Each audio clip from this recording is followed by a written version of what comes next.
Zextheri stepped off the transport ship and looked around the huge space station. His 4 eyes moved slowly as he took in the sight of Nexus Prime, the biggest educational center in the galaxy. Students from dozens of different worlds walked through the wide corridors. Some were tall and covered in thick armor like the Karathi warriors. Others looked like living crystals that sparkled as they moved. The ethereals floated past without touching the ground, their minds speaking directly to each other. Then Zextheri saw his first human. The creature was exactly what his teachers had described back on Galaxia. It was small, maybe half the height of a Karathi. Its skin looked soft and pink, with no natural armor or weapons visible anywhere. The human had thin arms and legs that seemed like they might break if someone touched them too hard. Most strange of all, the human had hair growing from the top of its head, something that made Zextheri feel uncomfortable for reasons he could not explain. The human was walking toward him, and Zextheri noticed how it moved. Unlike the confident stride of a Karathi or the graceful float of an ethereal, this human seemed to stumble slightly with each step. As Zextheri watched, the human tripped over its own feet and dropped a small device that clattered across the floor. "Oh no, not again," the human said as it bent down to pick up the device. Its voice was higher than Zextheri expected, almost musical in a way that seemed completely wrong for an intelligent being. Zextheri felt a mix of pity and disgust. This was exactly what his textbooks had taught him about humans. They were clumsy, weak, and barely capable of taking care of themselves. It was amazing that such a pathetic species had even managed to leave their home planet. The human straightened up and looked directly at Zextheri. "Hi there. You must be new. I'm Jake Martinez from Earth. Welcome to Nexus Prime." Zextheri stared at the human for a moment. Back on Galaxia, he had learned that humans were ranked at the very bottom of the galactic intelligence scale. They were considered slightly above the level of clever animals, useful only for simple tasks and basic labor. The fact that this one was trying to have a conversation with him seemed almost insulting. "I am Zextheri of the Galaxian hegemony," he replied, using the formal greeting that his people reserved for speaking to lower species. "I am here to study advanced physics and contribute to galactic knowledge." Jake smiled, showing his small, white teeth. "That's great. I'm studying physics too. Maybe we can help each other out. Want me to show you around?" Zextheri almost laughed. A human offering to help him with physics was like a pet trying to teach its owner how to fly a starship. But his teachers had also told him that humans were harmless and sometimes amusing, so he decided to play along. "Very well," he said. "Lead the way, human." Jake started walking down the corridor, and Zextheri followed. The human kept talking as they moved, pointing out different areas of the station and explaining how things worked. Zextheri was surprised by how much the human seemed to know about the station systems, but he figured that someone had probably taught Jake these simple facts. They entered the main dining area, a huge room filled with students from every corner of the galaxy. The smell of different foods mixed together in a way that made Zextheri's nose wrinkle. Each species had its own section where they could eat foods that would not poison them. "Want to grab some lunch?" Jake asked. "I'm starving." Zextheri agreed, curious to see what kind of simple food the humans ate.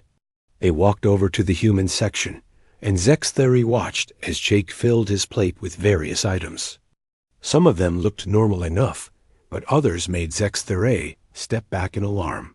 "Is that not poison?" Zextheri asked, pointing to a dark brown square that Jake had put on his plate. "What, the chocolate?" Jake laughed. "No, it's delicious." "Want to try some?" Zextheri quickly shook his head. He had studied enough biochemistry to know that the compounds in chocolate would shut down his nervous system within minutes. The fact that humans could eat it safely seemed impossible. They sat down at a table, and Zextheri watched in fascination as Jake began to eat. The human consumed not just the chocolate, but also drinks that contained ethanol, a substance that Zextherius people used to clean their laboratory equipment. Jake seemed to enjoy these deadly chemicals, even asking for more. "How do you not die from eating these things?" Zextheri asked. Jake paused with a fork halfway to his mouth. "Die? From chocolate and soda? That's weird. Why would they kill me?" Zextheri explained that both substances were highly toxic to most galactic species. Jake listened with interest, then shrugged. "Humans can eat lots of stuff that's bad for other people," he said. "We're pretty tough that way." After lunch, they went to the library to work on their physics assignments. Zextheri pulled out a complex problem about quantum field interactions that he had been struggling with for days. He began to work through it using the systematic approach that all Vilaxian students learned. Jake looked over his shoulder. "Oh, that's an easy one. You're making it too complicated." Zextheri felt insulted. "This is a graduate-level problem. I doubt that a human could understand it. Mind if I show you a trick?" Jake asked. Against his better judgment, Zextheri agreed. Jake took the problem and began to work on it, but his approach was completely different from anything Zextheri had seen before. Instead of following the logical steps that any intelligent being would use, Jake seemed to jump around, making connections that appeared random. Within 5 minutes, Jake had solved the problem. Zextheri stared at the solution. It was not only correct, but it was more elegant than anything he could have produced. The human had used intuitive leaps that bypassed hours of complex calculations. "How did you do that?" Zextheri asked. Jake scratched his head. "I don't know. It just felt right. Sometimes the best way to solve a problem is to not think about it too hard." As they walked back to their dormitories that evening, Zextheri found himself thinking about the day's events. The human had consumed deadly poisons without harm, solved complex problems with ease, and seemed to know more about the station than someone of his supposed intelligence level should. For the first time since arriving at Nexus Prime, Zextheri began to wonder if everything he had been taught about humans was completely accurate. But that was impossible. His teachers were among the smartest beings in the galaxy. They would never be wrong about something so basic. Still, as he settled into his sleeping chamber, Zextheri could not shake the feeling that there was more to Jake Martinez than met the eye. Over the next few days, Zextheri started to notice more strange things about the humans at Nexus Prime. He began keeping a small notebook where he wrote down what he first thought were funny human habits. But as the list grew longer, the things he observed became less funny and more disturbing. Jake only slept for 6 hours each night. When Zextheri asked about this, Jake seemed confused by the question. 6 hours is normal, he said. Sometimes I only get 4 or 5 if I'm busy. Zextheri needed at least 12 hours of sleep to function properly, and most other species required even more. The temperature in the human section of the station was much higher than anywhere else.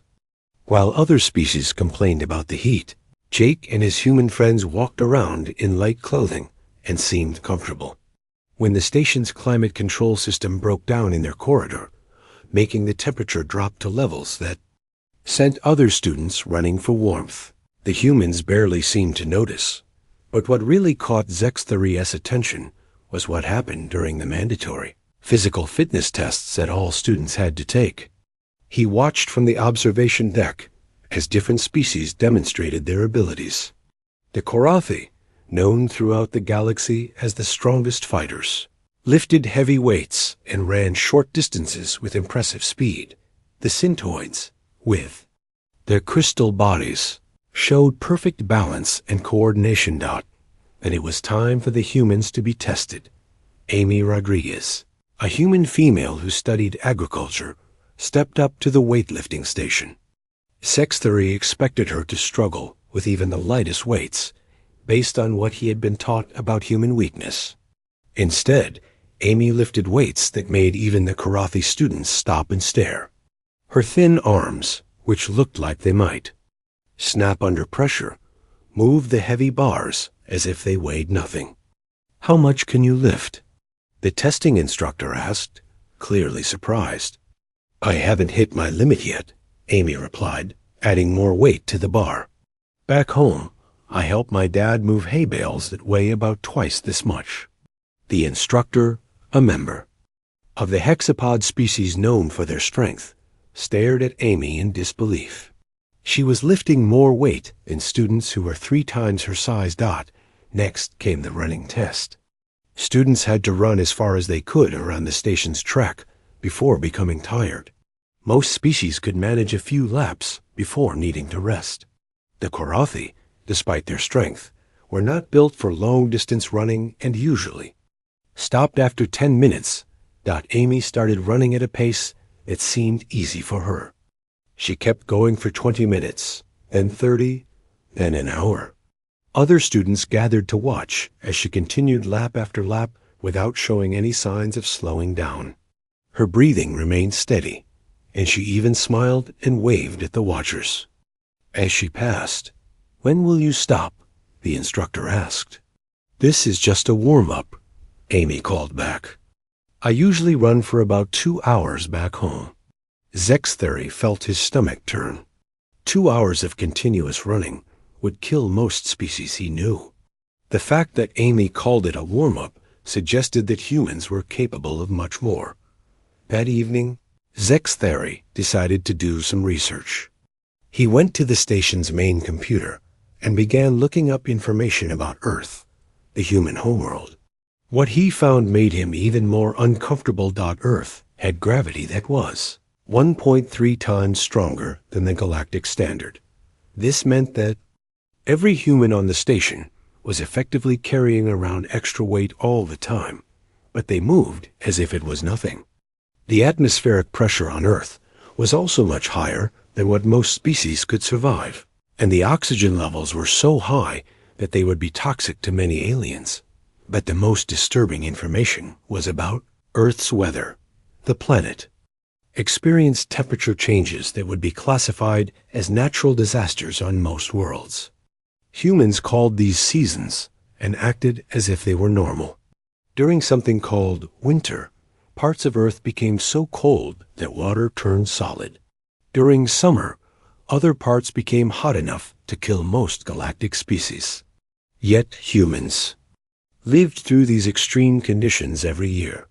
Zexthery read about Earth's history and found records of events that made his blood run cold. Humans had fought wars involving millions of deaths. They had created weapons that could destroy entire cities in seconds. They had conflicts that lasted for years or even decades, with soldiers fighting in conditions that would break the minds of most to cease. Jake mentioned these things in casual conversation. He seemed almost embarrassed by them. "Yeah, humans can be pretty violent," he said with a shrug. "We've gotten better about it, though.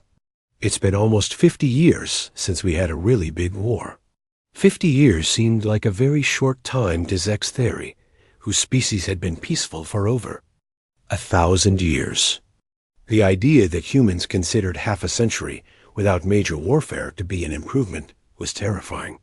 The next day, Zexthery observed Jake more carefully during their classes. In biology, when they studied different species' healing abilities, Jake mentioned that humans could recover from injuries that would be permanent for other species. "Cut off a human's finger, and sometimes they can reattach it," he said. "Break a bone, and it actually grows back stronger than before." In chemistry, Jake casually handled substances that required other students to wear protective gear. When Zexthery asked about this, Jake explained that humans had very tough skin and could resist many chemicals that would burn through alien flesh. During their physics class, the professor asked students to calculate the forces that their bodies could withstand. When Jake turned in his assignment, the professor stared at the numbers for a long time. "These calculations must be wrong," the professor said. According to this, humans can survive acceleration forces that would crush most other species. The math is right, Jake said quietly. Humans are built pretty solid. That night, Zexthery tried to access more detailed information about human capabilities, but he found that many files were restricted. The few documents he could read had been heavily edited, with large sections blocked out. This seemed strange for a species that was supposed to be harmless and weak. He managed to find some trade records that showed humans had been selling food and manufactured goods to other species for decades.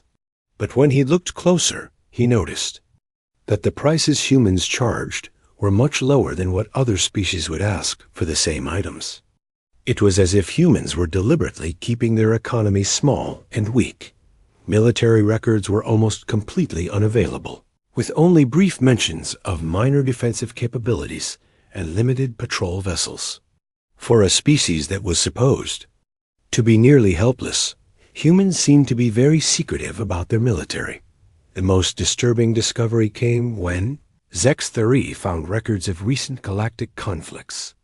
In several cases, wars had ended suddenly due to equipment failures or tactical mistakes that seemed to favor human interests. Enemy fleets had experienced mysterious system crashes. Weapons had stopped working for no apparent reason. Communication networks had been disrupted at exactly the right moments. These incidents were always explained as coincidences or technical problems, but the pattern was too consistent to be random. Someone with advanced technical knowledge was interfering in galactic conflicts, and the interference always seemed to benefit humanity.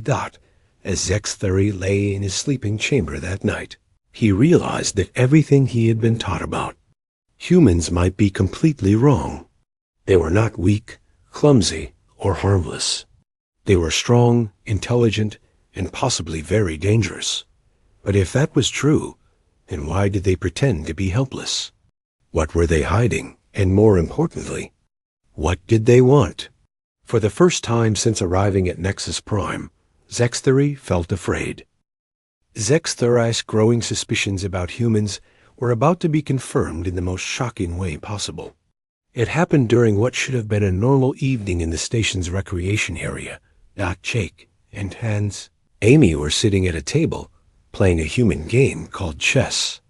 Zexthery had learned that this game involved military strategy, which seemed odd for a species that was supposed to be peaceful. 3 Karathi students approached their table, and Zexthery could tell from their body language that they were looking for trouble. The Karathi were known throughout the galaxy as the most aggressive and physically powerful species. They stood nearly 3 meters tall, with thick armor plating covering their bodies and claws that could tear through metal. Most other species avoided them whenever possible.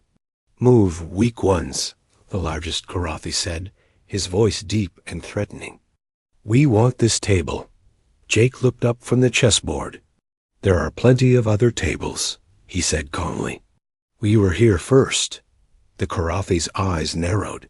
"Did you just refuse an order from your superiors?" "I'm not refusing anything," Jake replied, his voice still calm. "I'm just suggesting that you find another table." Zexthery felt his heart racing. He had studied enough about Karathi culture to know that they considered any resistance to their demands as a challenge to fight. Jake was about to get himself killed, and he didn't even seem to realize it. The Karathi leader leaned down until his face was close to Jake's. "Listen, human. Your kind exists only because we allow it. You are weak, pathetic creatures who should be grateful that stronger species protect you. Now move, before I decide to teach you a lesson about respect." Jake set down his chess piece and stood up slowly. He was less than half the height of the Karathi and probably weighed 1/4 as much. To Zexthery, it looked like a child trying to face down a battle tank. "I don't want any trouble," Jake said, "but we're not moving." The Karathi's laugh was like the sound of grinding metal. "You don't want trouble? Then you should have stayed on your pathetic little planet." Without warning, the Karathi struck Jake across the face with his clawed hand. The blow was strong enough to kill most species instantly. Zexthery expected to see Jake's head separated from his body. Instead, Jake's head snapped to the side, and he staggered backward 2 steps. That was all. The Karathi stared in shock. His blow should have been fatal, but the human was still standing. There wasn't even much blood, just a thin line of red across Jake's cheek where the claws had made contact. "That was a mistake, Jake," said quietly. The Karathi roared in anger and struck again, this time with his full strength. Jake moved his head slightly, and the blow missed by inches. The Karathi's claws whistled through the air where Jake's head had been a split second before. What happened next was almost too fast for Zexthery to follow. Jake's hand shot out and grabbed the Karathi's arm.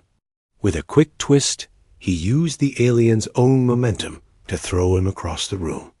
The massive warrior crashed into a wall hard enough to crack the metal plating. The other 2 Karathi rushed at Jake together.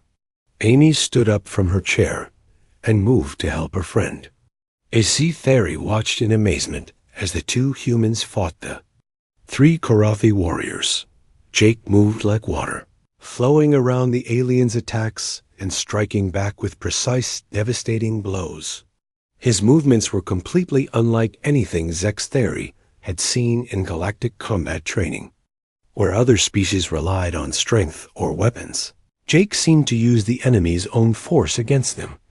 Amy fought differently, but just as effectively.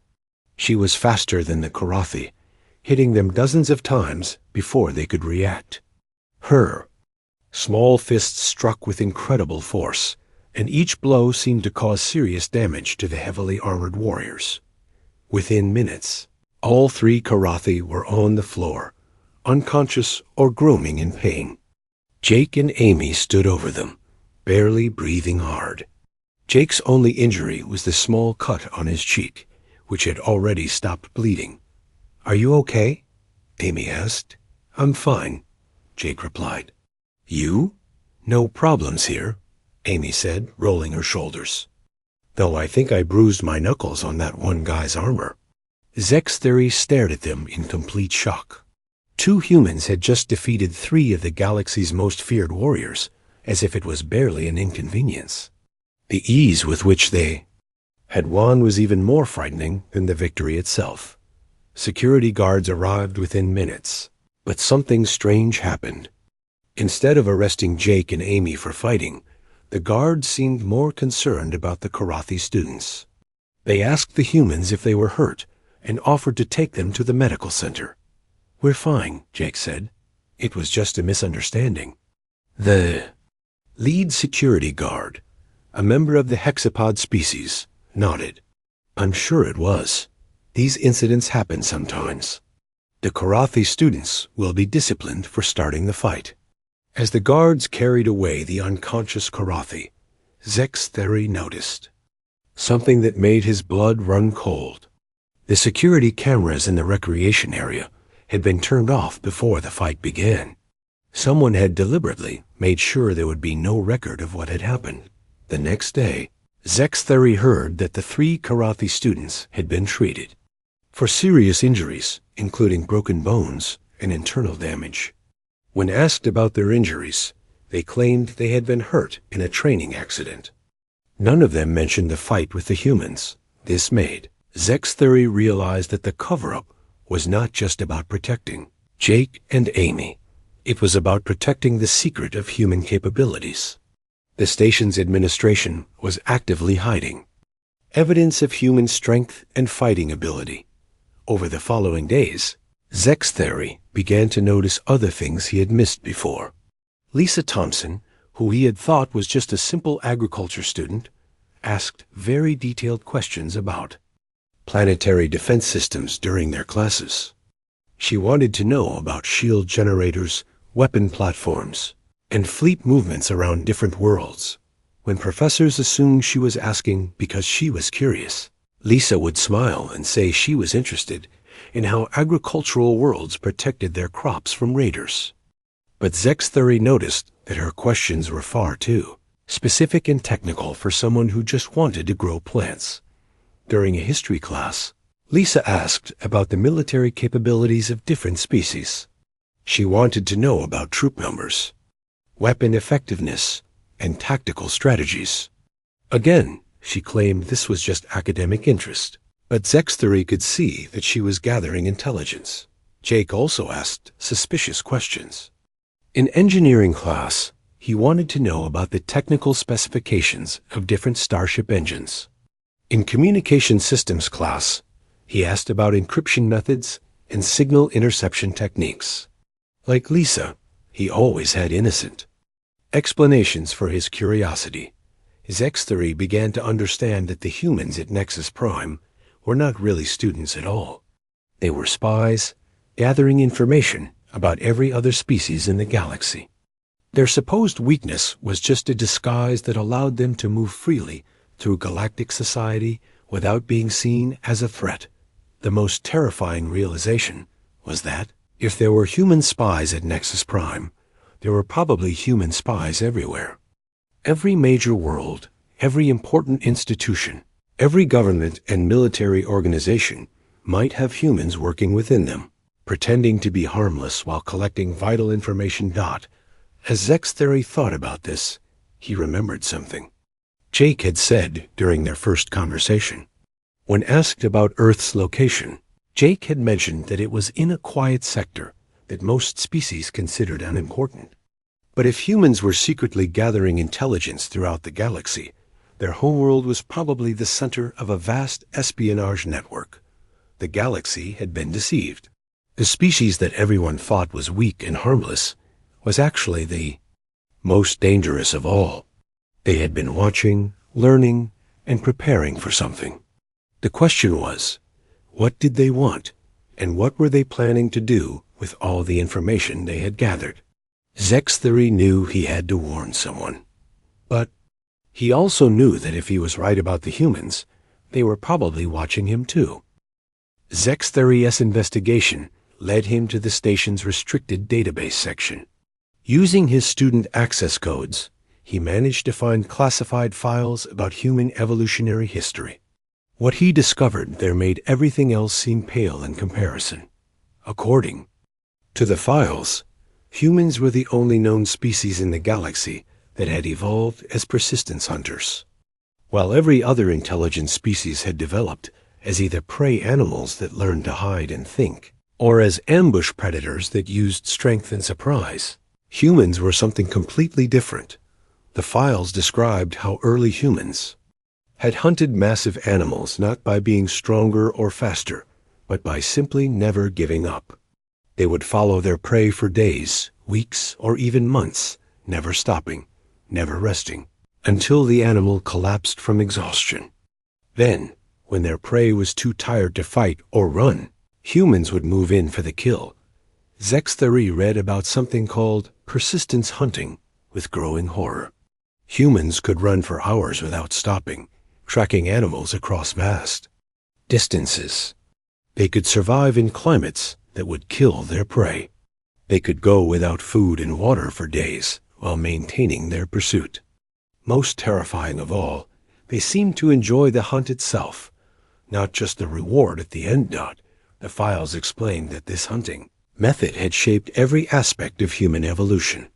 Their bodies were built for endurance rather than speed or strength. Their minds were designed to focus on long-term goals instead of immediate rewards. Their entire psychology was based on the idea that any problem could be solved if you just kept working at it long enough. But the most disturbing revelation was that humans had never stopped being hunters. They had simply changed what they hunted. Instead of chasing animals, they now hunted knowledge, technology, and power. They approached every challenge with the same relentless determination that their ancestors had used to bring down woolly mammoths. The implications were staggering. If humans were natural persistence hunters, then their apparent weakness was not just a disguise. It was a hunting strategy. They were making the rest of the galaxy think they were harmless prey while they slowly surrounded and studied their real targets. Sexthery thought about all the human behavior he had observed. Jake's casual consumption of toxic substances was not unusual for humans. It was evidence of a species that had evolved to survive in hostile environments. Amy's incredible endurance was not exceptional strength. It was the normal capability of a species built for long-distance pursuit. Even more disturbing was what Jake had told him about human entertainment. Humans regularly watched movies and played games that depicted violence, warfare, and conflict. What other species would find traumatic, humans found enjoyable.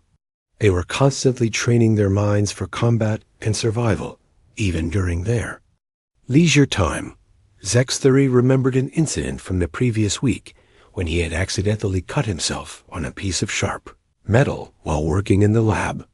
Jake had immediately produced a small medical kit and began treating the wound with quick, efficient movements. His hands had been steady, his actions precise, and his knowledge of emergency medicine surprisingly detailed.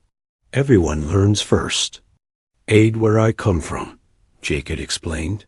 "You never know when someone might get hurt." At the time, Sexthery had thought this was just human kindness. Now he realized that all humans were trained in combat medical procedures as part of their basic education. They were preparing their entire population for warfare. Even their students and farmers. The most chilling discovery came when Sexthery found files about human information gathering.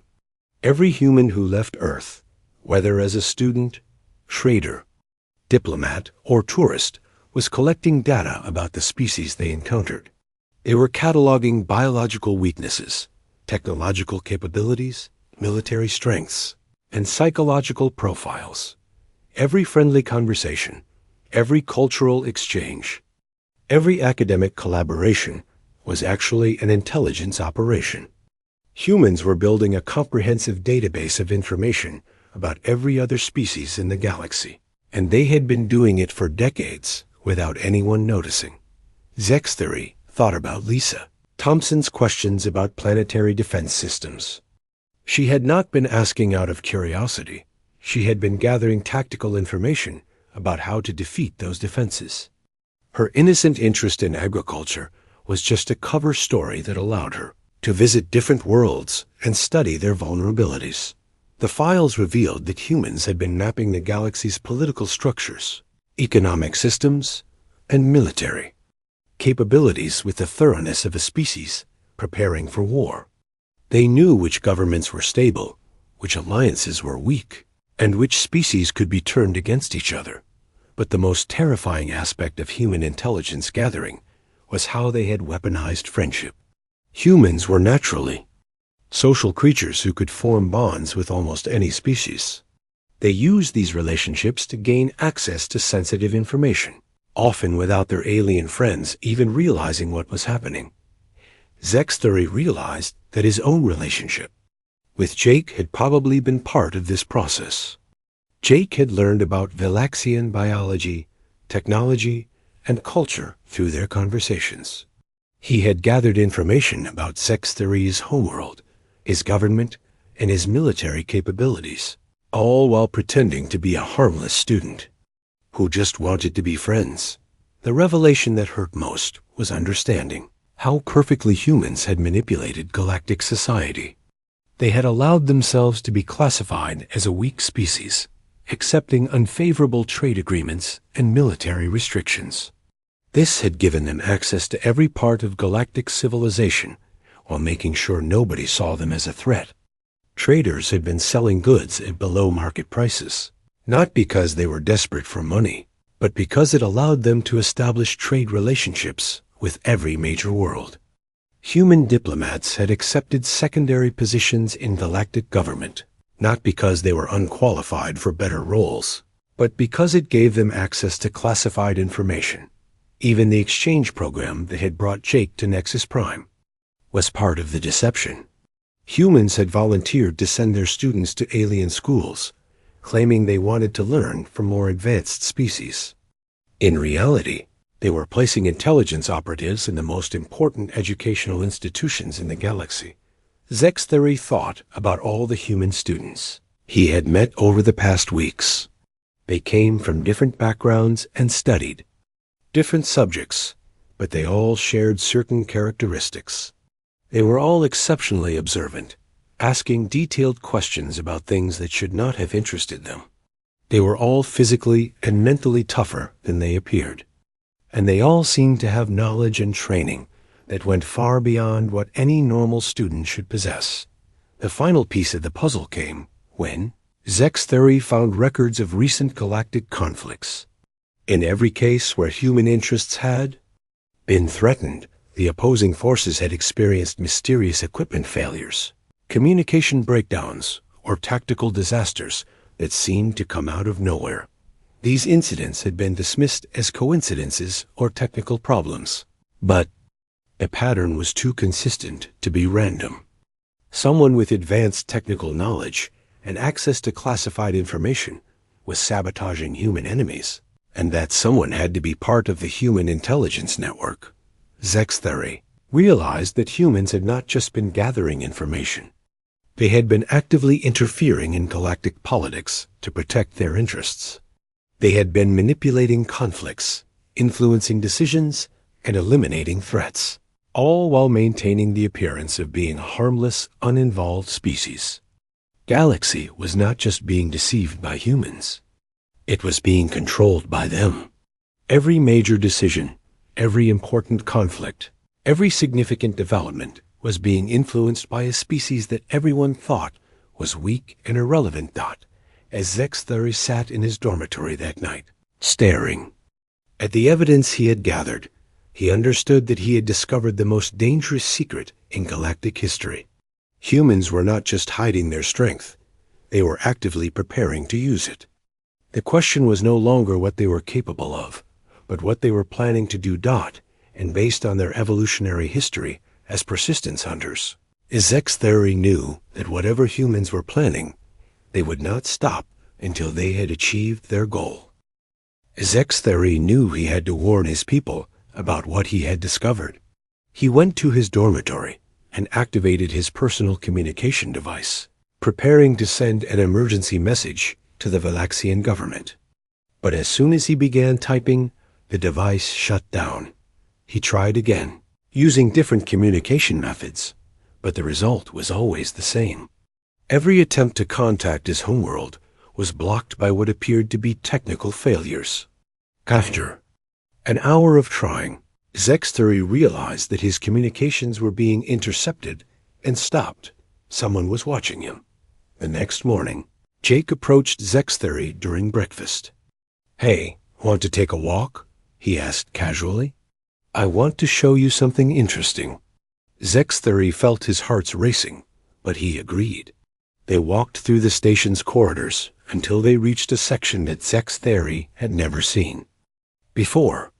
Jake used his student access card to open a door that led to what appeared to be a private meeting room. Inside, Amy and Lisa were waiting, along with several other humans that Zexthery recognized as students from various programs. They were all looking at him with expressions that seemed friendly, but somehow different from before. "Sit down," Jake said, his voice still calm, but carrying a new authority. "We need to talk."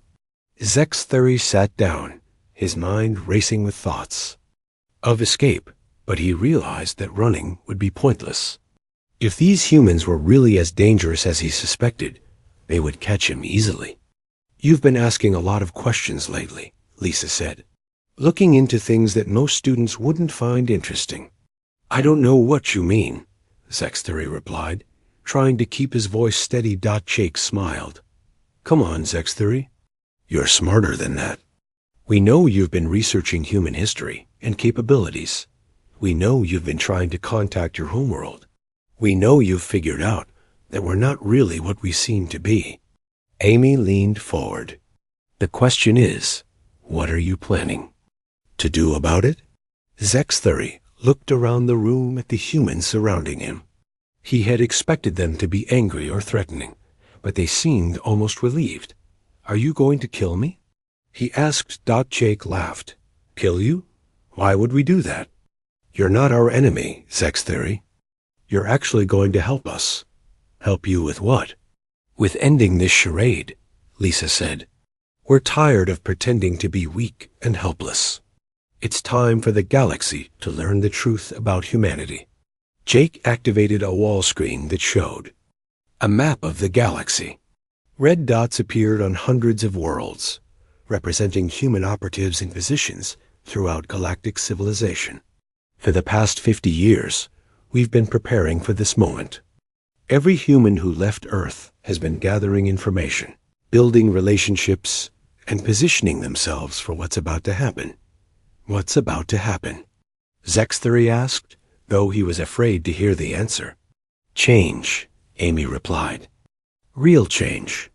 The galaxy has been run by species who think strength comes from size, armor, and weapons. They've built their civilizations on the idea that the biggest and strongest should rule over everyone else. Lisa stood up and walked to the screen. But they're wrong. Real strength comes from endurance, intelligence, and the ability to adapt. Humans have all of these things, and we've been using them to prepare for the day when we stop hiding. Jake looked directly at Zexthery. That day is today. As if triggered by Jake's words, alarms began sounding throughout the station. Emergency broadcasts started playing on every communication system, announcing that Earth's ambassador to the Galactic Council was making an urgent address to all member species. The wall screen switched to show a human woman standing at a podium in the Galactic Council chambers.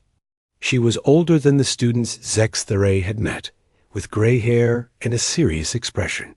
The nameplate in front of her read, President Karen Walsh, Earth Representative. Citizens of the Galaxy, President Walsh began, her voice carrying clearly through the station speakers. For too long, humanity has accepted a position of weakness in galactic society. We have allowed other species to treat us as inferior, to impose unfair trade restrictions, and to limit our participation in galactic affairs. Zexthery watched in growing amazement as the president continued her speech. She was not asking for better treatment or requesting minor changes. She was declaring that humanity would no longer accept the limitations that had been placed on them. Effective immediately, President Walsh announced, Earth is withdrawing from all trade agreements, military restrictions, and territorial limitations that were imposed based on assumptions about human capabilities. We will no longer pretend to be something we are not. The screen split to show reactions from around the galaxy. In the Karathi home system, military leaders were shouting orders and mobilizing their fleets. On the Syntoid homeworld, Crystal, beings were flashing in patterns that indicated extreme agitation. Everywhere, the galaxy's major powers were responding to the human announcement with shock and anger. But then, something remarkable happened. Human operatives throughout the galaxy began revealing themselves. Scientists, diplomats, traders, and students who had been living among alien species for decades stepped forward and identified themselves as agents of Earth. The scope of human infiltration was staggering. There were humans in every major government, every important research facility, and every significant military organization in the galaxy. They had been there for years, gathering information and preparing for this moment. The demonstration begins. Now, President Walsh said across the galaxy, human capabilities were revealed in a coordinated display of power. Warships that had been dismissed as primitive patrol vessels revealed, advanced stealth technology and weapon systems that outclassed anything in the galactic arsenal. Human colonies that were thought to be struggling settlements were shown to be thriving industrial centers producing technology that surpassed galactic standards. On Nexus Prime, Jake activated another screen that showed real-time tactical displays from around the galaxy. Karathi battle fleets that had been mobilizing to respond to the human announcement were finding their ships disabled by mysterious system failures. Syntoid communication networks were being jammed by signals that they could not block or trace. How? Is this possible? Zexthery asked. We've had access to everyone's computer systems for decades, Amy explained.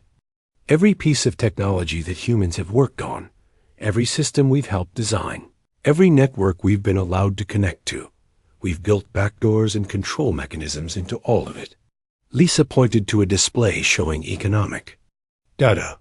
We've also been manipulating galactic markets for years. Every time someone tried to pressure Earth economically, we made sure their own economies suffered mysterious problems.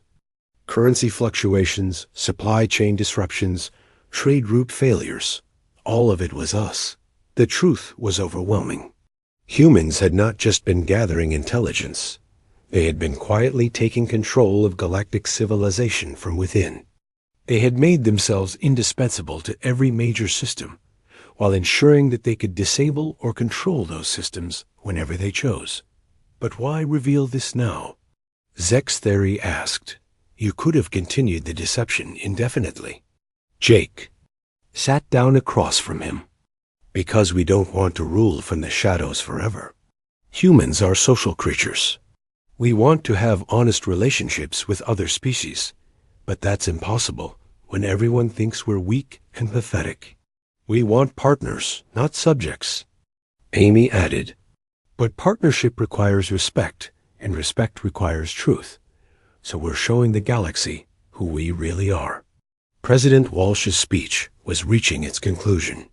Humanity seeks peaceful coexistence with all species, she said, but we will no longer accept subjugation or discrimination. The galaxy must choose. Accept us as equals, or face the consequences of trying to suppress us. The demonstration of human power continued for hours. Every major threat to human interests was neutralized with surgical precision. Fleets found themselves stranded without working engines. Governments discovered that their most classified information had been compromised. For years, economic systems that had been used to pressure Earth collapsed under carefully orchestrated attacks. But the most impressive aspect of the demonstration was its restraint. Despite having the power to destroy their enemies, humans chose instead to simply disable them.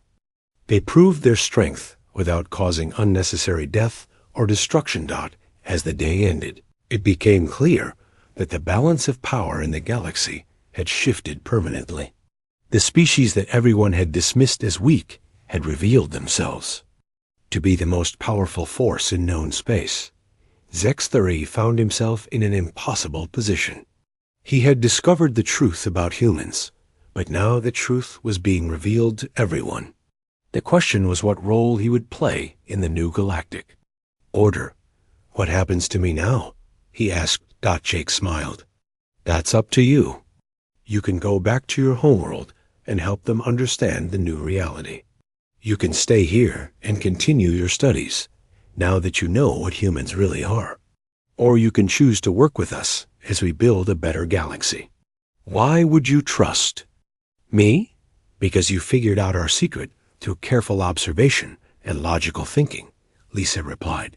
That's exactly the kind of intelligence we need as partners. Amy stood up. The galaxy is changing, Zexthery. The old system where strength was measured by size and aggression is ending.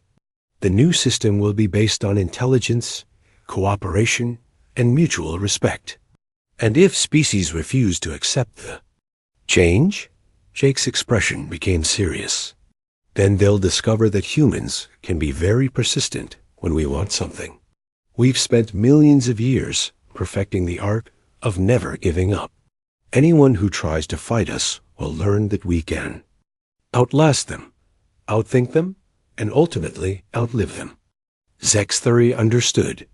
Humans had not conquered the galaxy through violence or intimidation. They had conquered it through patience, intelligence, and the simple refusal to accept defeat. They had proven that the most dangerous predator was not the one with the biggest claws, but the one that never stopped hunting in the days that followed. Zexthery watched as the galaxy adapted to its new reality. Some species, like his own Valaxians, chose to negotiate new partnerships with humanity based on mutual respect.